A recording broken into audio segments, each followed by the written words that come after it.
Bom, e pessoal, então, continuando aqui com as nossas aulas sobre teorema de Taylor, fórmulas de Taylor, no caso. Nós vimos na aula passada esse teorema, tá? Mas eu não demonstrei esse teorema, tá? Eu só dei alguns exemplos dele, expliquei o significado desse teorema, tá?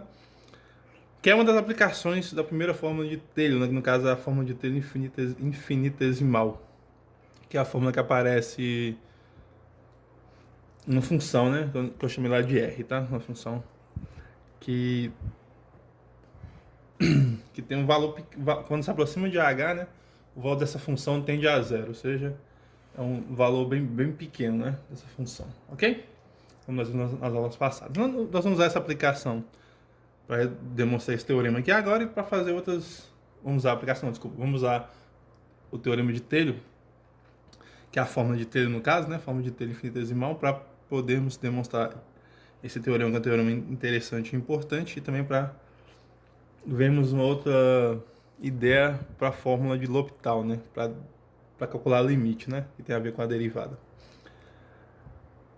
Que sai justamente do teorema de Taylor, né? Ok? Da fórmula de Taylor, no caso.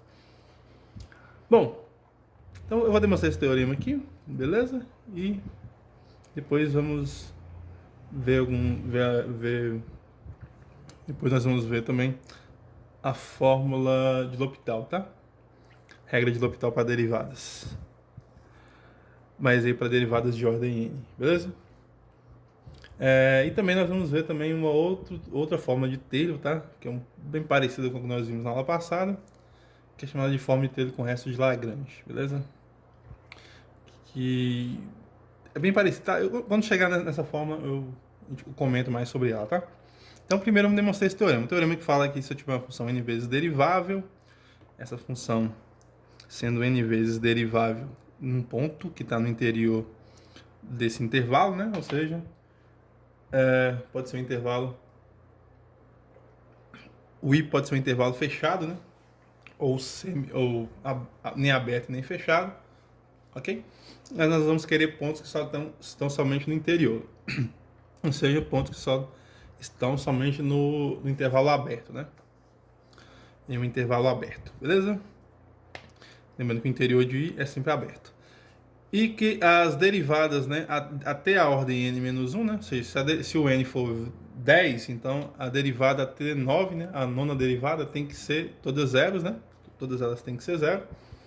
E a última derivada, diferente de zero, ok? Como nós vimos na aula passada. Se isso acontece, nós temos essa expressão não, nós temos essa consequência, né? Que é, se o n for par, então nós vamos ter sempre o mínimo local, né? Beleza? Se nós tivermos uma função e se a enésima derivada for par, diferente de zero, né? Se a enésima derivada diferente de zero for par, então no ponto A, né? Esse ponto tem que ser mínimo local. E também temos o outro caso, né? Se a enésima. E se a enésima derivada for positiva, né? Se o n for par e a enésima derivada nesse n par for positiva, né? Nós temos um ponto de máximo local, né? Desculpa, nós temos um ponto de mínimo local, né? E um máximo local se a derivada for negativa, né? Então, a derivada negativa, máximo local. Se a enésima derivada for positiva, então nós temos o máximo local. Então, observe que é um teorema bastante. Você vai calcular todas as derivadas até encontrar a primeira derivada no ponto que não seja nula, né? Beleza? Você calcula a derivada no ponto e vai fazendo derivadas. Se a terceira derivada, a quarta derivada, a quinta derivada, se na quinta derivada for não nula, e todas as outras anteriores forem nulas, né, eu posso usar esse teorema no caso dele ser ímpar, né? E no caso dele ser ímpar, fala que ele não é ponto nem de máximo e nem de mínimo local, né? Não pode ser nem máximo e nem mínimo local, beleza? E se, por exemplo, se eu calculo uma função e calculo até a sexta derivada e todas são eu calculo até a quinta derivada, todas são zero, né? E na sexta derivada dá diferente de zero e positivo, então tem que ser máximo local. Se eu calculo 5 derivadas, essas 5 derivadas são todas zeros, e na sexta derivada for negativo, então esse ponto é de máximo local, beleza? Então é isso que o teorema fala. Eu dei alguns exemplos na aula passada, tá? No caso, no vídeo passado. Então, qualquer coisa vocês voltam lá e dêem uma olhadinha, tá? Então, agora eu vou demonstrar isso, beleza? Vou fazer a prova disso. A prova a gente vai usar o teorema de Taylor, tá? Que, pela fórmula de Taylor, né? Nós temos... pela fórmula de Taylor, para o caso no ponto A, né? Nós temos que... Aqui, ó, observe que aqui nós estamos nas condições aqui da forma de Taylor, né? Então, pela forma de Taylor, pela fórmula de Taylor, né? No ponto A, né? Que esse ponto nós temos aí, né? Nós temos essa fórmula, né? Que é F de A mais H menos F de A igual... Aqui nós vamos ter primeiro o F de A, né? Para quem lembra lá, né? O F de A, que é, no caso, a primeira parte do polinômio de Taylor, né? Depois nós temos o F' de A vezes H mais... Nós temos aqui o F duas linhas, né? Ok? O F duas linhas, eu vou representar assim. Dividido vezes H ao quadrado, dividido por 2 fatorial. E continua, né? Mais... vai continuar, né? Mais até a enésima, né? No caso aqui, como aqui, enésima, no caso, nós estamos usando um certo valor n, né? Que vai ficar quanto? Vai ficar Fn de A dividido por n fatorial vezes n elevado... h elevado a n, desculpa. h elevado a n mais um resto, né? Mais uma função r de h. Beleza? Definida como nós vimos, né? E lembrando que esse h pertence, né? Onde h pertence a j e j é o conjunto dos pontos h que pertence aos reais, tal que o a mais h pertence a i, né? Ou seja, quando eu pegar um ponto x, aquela ideia, né? Quando x pertence a i, né? Eu estou chamando esse x, fazendo essa mudança, né? De a mais h, beleza?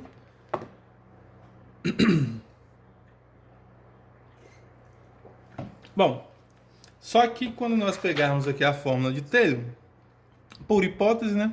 Até a enésima menos uma derivada é zero. Então quer dizer que tudo isso daqui vai zerar. Essa parte aqui, né? Até a enésima derivada, tudo vai ser zero, né? Porque por hipótese, né? Nós temos a hipótese nossa, fala que até k até n menos 1 é igual a zero. Então quer dizer que a fórmula de Taylor vai ficar da seguinte forma, né? Logo, por hipótese, né, nós vamos ter o seguinte, que f de a mais h menos não, né? Igual o f de a, no caso aqui, né? O f de a, todas as outras serão zero. Essa aqui vai dar zero, porque a primeira derivada é zero, por hipótese. Essa aqui também dá zero, porque a segunda derivada é zero. Até a n menos uma derivada. Então vai sobrar só essa parte aqui, né? Então vai ficar mais f, a enésima derivada, no caso, né? Como ela é diferente de zero, dividido, no ponto A, desculpa, dividido por n fatorial vezes h elevado a n. Mais o r, né? Mais o r de h. Então, a forma inteira vai ficar dessa forma, tá? Pois as n derivadas lá são zero. Todas elas são zero, por hipótese, né? Logo, né? Por hipótese, vou escrever aqui, ó. Então, teremos, né? Teremos essa expressão. Bom, então eu vou fazer uma mudançazinha aqui, né? Isso aqui implica que se eu passar o f de a mais h menos f de a, eu joguei esse pro outro lado, né? Aqui pode ser escrito da seguinte forma. Eu vou colocar...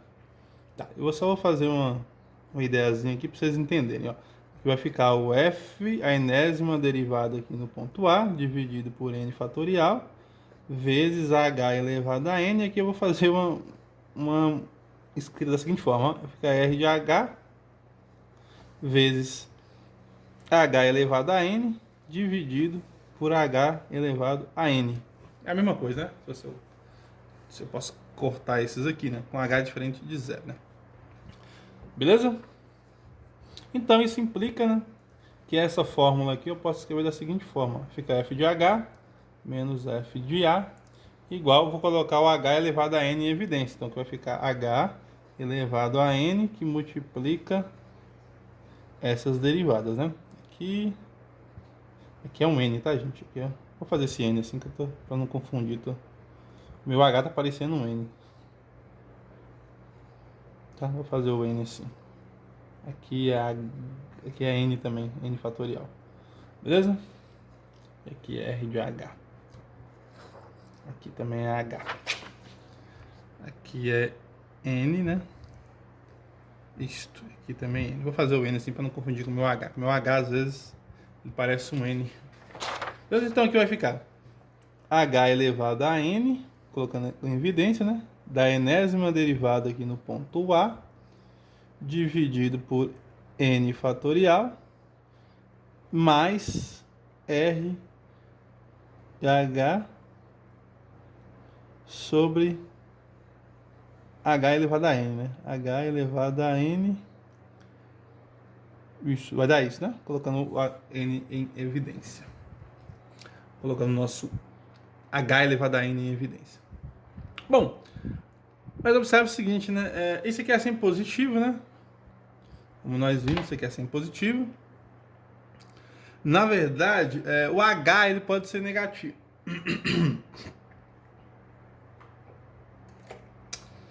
Tá tomando água aqui, desculpa. O n é positivo, nós sabemos, né?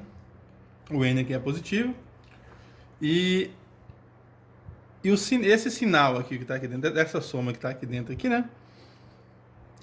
Vai ser o mesmo sinal da derivada. Ou seja, quem vai comandar aqui se isso é positivo ou é negativo é justamente esse h elevado a n, né? Porque o h ele pode ser positivo ou pode ser negativo, né? O h, certo? E esse daqui depende, né? Esse r de h que depende. Se a derivada for negativa, esse r é negativo e vice-versa, né? Então, quem manda aqui, então, no sinal é esse h elevado a n, né? De certa forma, beleza? Quem manda aí é esse h elevado a n, tá? Bom, aqui, gente, eu poderia calcular o limite, né? Em ambos os lados. Então, eu estaria usando, se eu calculasse o limite aqui em ambos os lados, esse aqui daria isso aqui mesmo, né? E essa parte daqui, isso aqui vai para zero, né? Essa parte, a gente sabe que isso aqui dá zero. Com h tendendo a zero, né? Então ficaria esse daqui, tudo isso igual a zero. O que eu estou querendo dizer é o seguinte, né? Que próximo de um h, eu vou escrever aqui, ó, pela definição de limite. Aí depois eu explico melhor. Definição de limite, né? Nós sabemos que vai ter que existir um delta positivo, tá ok? Para cada h, né? Para todo x, nesse caso eu estou chamando de x de a mais h, que é esse ponto que está aqui, né? X igual a mais h que pertence a i, aqui, né? X mais h pertence a i, quer dizer que esse h vai ter que estar num intervalozinho da seguinte forma, né? Módulo de h menos zero, no caso, né? Porque eu estarei calculando o limite com h tendendo a zero, é menor do que esse delta, né? Ou seja, vai dar só módulo de h, né? Ok? Então, essa soma dentro dos colchetes, não? A soma aqui dentro dos colchetes,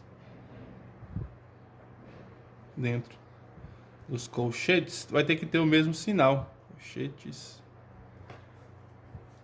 tem o mesmo sinal. Eu estava explicando para vocês lá, né? Quando h se aproxima de zero aqui, né? Essa derivada aqui, isso aqui que é uma derivada, né? Esse f elevado a n é uma derivada, né? Pela definição dela, não vai mudar. Se for para a esquerda ou para a direita, né? o sinal não pode mudar, né? Ok? Isso estou querendo dizer. Beleza? Em módulo, né?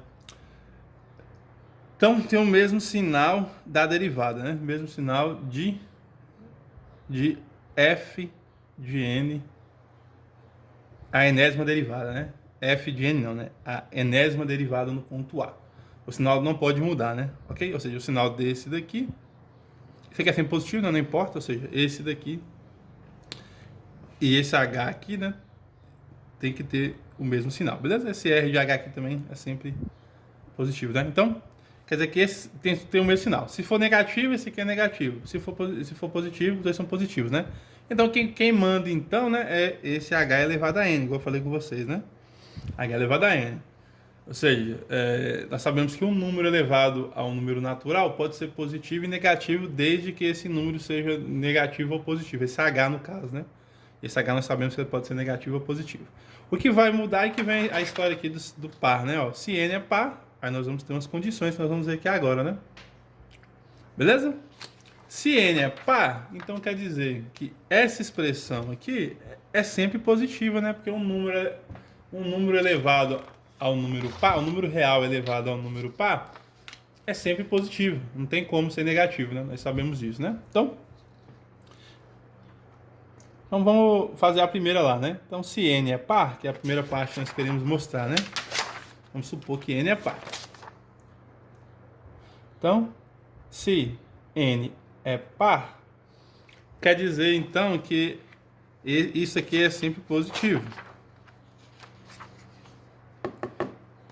Isso daqui, né? É sempre positivo. Tudo isso daqui é positivo, né? Ok?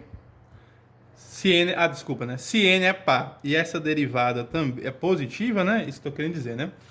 Então, se N é par, então, nós sabemos, eu vou ter que escrever assim, né? Se N é par, então H elevado a N é positivo, né? Sabemos disso.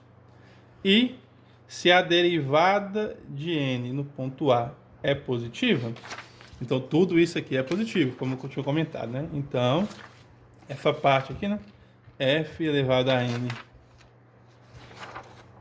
de A dividido por N fatorial mais R de H dividido por H elevado a N é positivo também, né? Ou seja, então isso aqui vai ser positivo. N é par, todo número elevado ao número par, aqui é um N, né? Todo número elevado ao número par é positivo, beleza? E aqui eu falei, né, que ele acompanha o sinal da derivada, né? Como eu expliquei aqui, né? A soma dentro dos colchetes tem o mesmo sinal que a derivada, que essa derivada que está aqui. Se essa derivada aqui é positiva, então fica positivo, positivo, esse R de H é positivo, e esse aqui vai dar positivo também, porque o N vai ser par. Então, todo mundo aqui vai acompanhar o sinal dessa derivadinha que está aqui, né? Beleza? Por quê? Porque isso daqui é menor do que essa derivada. Ok? Então, tem que começar. Como isso aqui é positivo, isso aqui vai ter que ser positivo também. A N fatorial é positivo e H elevado a N é positivo. Então, tudo isso aqui é positivo, né? Como eu comentei aqui. Então, quer dizer o seguinte, né? Logo, nós vamos ter que o F de A mais H menos o F de A é positivo, né? Já que nós temos essa igualdade, né? Isso aqui é positivo, né? Então, é porque esse vezes esse é positivo, né? Duas coisas multiplicadas positivas é sempre positivo. Então, F de A mais H menos F de A tem que ser positivo também, né? E isso aqui implica, né, o seguinte. Implicaria que o F de A mais H é maior do que o F de A para todo A mais H que pertence a I. Ou seja, para todo X, né? Para todo X que pertence à interseção desse J aqui, né? Para todo X que está nele. Para todo X. Tá, vou colocar assim. Para todo X que pertence a I, onde, né? O módulo. Esse aqui, né? O módulo de H é menor do que esse delta que está aqui, né? Ok? Ou onde H pertence a J, né? Certo? Para todo X que tem aí, onde H pertence a J, que é o que está ali, né? Beleza? Essa aí eu tô dizendo o seguinte, né? Numa regiãozinha do I, né? Uma regiãozinha do I, numa posição do I. Por exemplo, vamos fazer aqui uma reta. Aqui vai estar o nosso I. Suponha que aqui seja o nosso intervalo I. Nós estamos pegando um ponto A aqui. E aqui vai estar todos o... Aqui para cá, né? Aqui vai estar o A menos H. E para cá vai estar o A mais H aqui, né? Ok? Então, aqui dentro, aqui nesse intervalo aqui, né? Onde H pertence a J. Ou seja, todos os pontinhos, os X que estão aqui, né? Bom, o que isso quer dizer então? Isso quer dizer que esse ponto tem que ser um ponto de máximo local, né? Tem que ser um ponto de máximo, não, de mínimo, né? Já que todo mundo todo mundo é maior do que ele, né? Esse ponto aqui é ponto de mínimo, né? Opa, desculpa. Eu ter colocado um X aqui, foi mal, gente. Quero ter colocado um X, ó.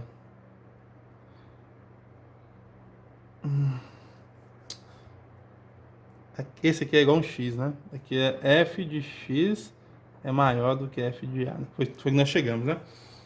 Para todo x que tá... Para todo x que pertence a... Aí não, né? Para todo x que tá... É isso mesmo, né?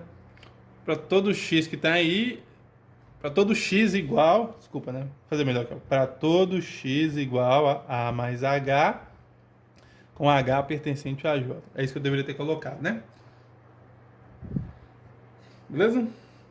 Essa partezinha que eu queria escrever era isso daqui, tá? Eu falei, mas não escrevi, beleza? Então quer dizer que esse ponto tem que ser um ponto de máximo local, já que todo mundo é maior do que ele numa certa região, né? Que a definição de ponto de máximo é assim, né? De máximo não, de mínimo, desculpa. De mínimo, né? Esse ponto aqui é um ponto de mínimo, já que ele é menor do que todos os x. Eu posso escrever assim também, né? F de A é menor do que F de X, né? Para todo X que pertence... Para todo X igual a mais H, com H pertencente àquele J lá, né? Ou seja, num pequeno pedaço de I, né? Todo mundo é maior. Isso quer dizer que é mínimo local, definição de mínimo local que nós vimos, né? Se todo valor é menor do que algo... Se esse ponto é menor do que alguns valores do domínio da função, né, a imagem, né, desses domínios da função, então esse ponto tem que ser um ponto de mínimo local, né? Beleza? Então, né, A é mínimo local, né? Seria mínimo global se fosse para todos os valores todos os valores, né, do conjunto, né? Ok? Então, nesse caso, vai ser mínimo local, beleza? Bom, então, vamos para outra parte, né? Se o n for... Agora nós temos assim, né? Se n é par, nós vimos, né, que esse aqui vai ser positivo, né? Se n é par, então, h elevado a n é positivo, que é um n. H elevado a n é positivo. Só que, no caso dessa derivada ser negativa, né? Essa derivada aqui for negativa, então vai implicar que essa expressão é negativa também, né? Quer dizer que porque ela acompanha o sinal, né? F de n dividido por n fatorial, n fatorial, né? Dividido por n fatorial mais r de h elevado a n é negativa também, né? Que acompanha o sinal, como nós vimos, né? Então, nós vamos ter uma coisa positiva multiplicada por uma coisa negativa. Quer dizer que toda essa expressão nossa aqui, né? Essa expressão toda aqui vai ser negativa, ok? Então, logo, né? Isso implica, né, que o f de A mais H menos o f de A é negativa, beleza? Vai ter que ser negativa. O que isso quer dizer? Isso aqui implica que o f de A mais H é igual não, né? É menor do que o f de A, nesse caso com A mais H pertencente a I, ok? E H um valor de J, tudo bem? Ou seja, isso aqui implica que o f de x é menor que o f de A, onde A mais H... onde esse x é da forma A mais H, né? e H pertence a esse J. Isso quer dizer que ela é um mínimo local, né? Isso quer dizer que ele vai ser um ponto de mínimo local. É o mesmo desenho que eu fiz aqui, tá? Essa é mais ou menos a ideia. Então quer dizer que ele vai ser o mínimo local. Por quê? Porque, desculpa, máximo local. Máximo local. Porque ele é maior do que qualquer valor que está em I, numa certa regiãozinha desse I, né? Ok? Então, neste caso, né? F de fx não. A é máximo local. Beleza? Então, nesse caso aqui nós chegamos, né, que o A vai ser mínimo local, porque ele é menor do que todo mundo, né? Todo mundo, menor do que alguns pontos que estão no I, né? X é igual a mais H, quer dizer que são alguns pontos que estão em I, né? E aqui ele vai ser um máximo local, porque ele é maior do que algumas imagens, alguns pontos não, né? O F de X, o F de A é maior do que algumas imagens, né, dos pontos que estão em I, beleza? Que é a definição de máximo local, né? Se fosse máximo global, se fosse maior do que X pertencente para todo I, né? Essa é a definição de máximo global, né? Nesse caso é local porque não são todos os valores, né? Então é isso, né? Agora faltou o caso dele ser negativo, né? No caso dele ser negativo, vamos fazer aqui agora, né? Se N é ímpar, desculpa, negativo não. No caso de ser ímpar, né?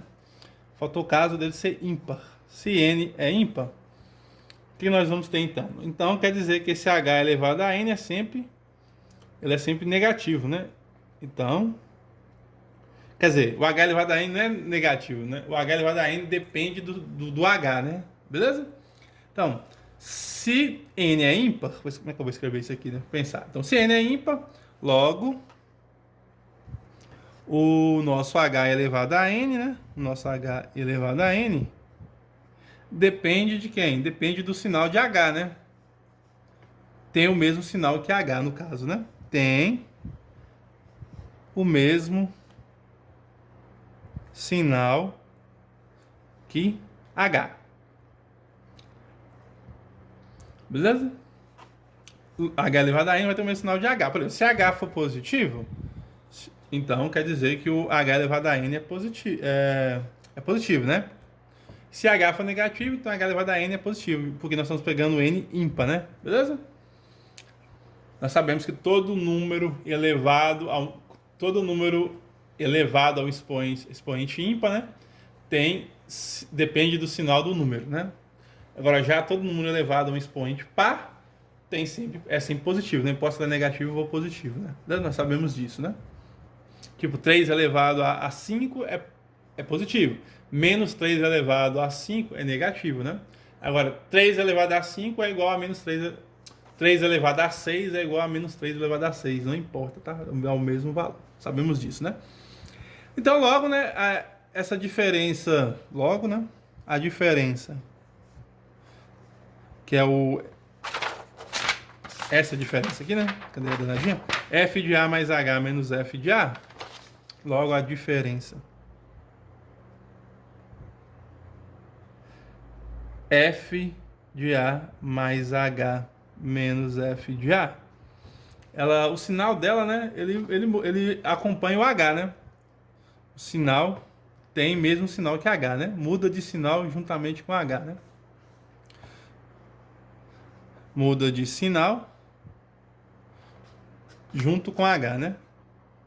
Juntamente de H. Portanto, o F não tem nem máximo e nem mínimo, que vai ficar trocando de sinal, né? Se H é positivo, então essa diferença vai ser positiva. Se H é negativo, essa diferença vai ser negativa. Então, não vai ter nem máximo e nem mínimo, beleza? Portanto, F não tem máximo e nem mínimo no ponto A, né? Local, não tem máximo e... Eu escrevi isso? F não tem máximo, tem que escrever, né? Não tem máximo e nem mínimo local, né? Em A. o ponto A pertencente a I, beleza? Que é o que o teorema diz, né? O teorema falava justamente isso, né?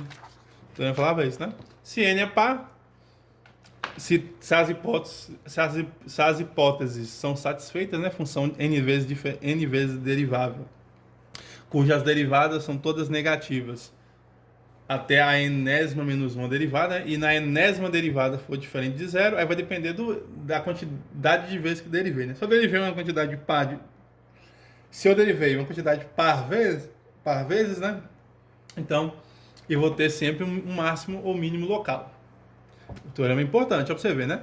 Se eu derivar n vezes e essa quantidade derivada for par, e nessa quantidade derivada for diferente de zero, né? Se eu só derivei, por exemplo, 10 vezes, todas foram zero, e na 10ª vez não foi zero, então vai ser sempre máximo, eu sempre vou ter um ponto de máximo mínimo local, ok? Aí depende, se essa derivada for positiva, nós temos um mínimo, se a derivada for negativa, temos um máximo. Então, a derivada, ela ajuda muito, né, para você entender gráficos de funções, né? Beleza? E não importa o ponto que você pega, né? Se você sempre consegue isso, né? Então, você vai ter sempre um ponto crítico, né? Nesse ponto aí, beleza? E no caso, se a derivada for, se eu tiver uma quantidade n de derivada ímpar, né? Se eu derivar, por exemplo, derivo 5 vezes, nessa 5ª vez foi diferente de zero, então eu não vou ter nem máximo e nem mínimo local, beleza? Pode ser um ponto de célula, ou então pode ser que nem seja ponto crítico, né?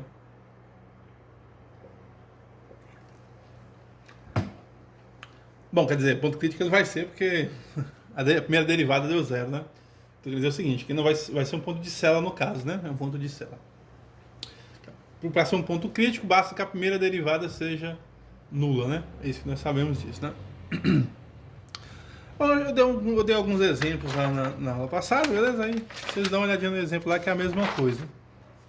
Eu só fiz a demonstração do teorema, né? Que o teorema é bem simples de entender, né? Pega uma função, deriva algumas vezes, né? Você consegue identificar nos pontos que são zero e na primeira, por exemplo, vou dar mais um exemplo, né? Só para ficar mais claro a continuidade, né? Vamos pegar aqui a função f de x igual a x elevado a 6 menos 6x. Então, vamos derivar aqui, né? A f' de x vai dar 6x elevado a 5 menos 6. A f duas linhas de x vai dar 6, dá 5 vezes 6 dá 36, né? 30. 5 vezes 6 dá 30. 30x elevado a 4 menos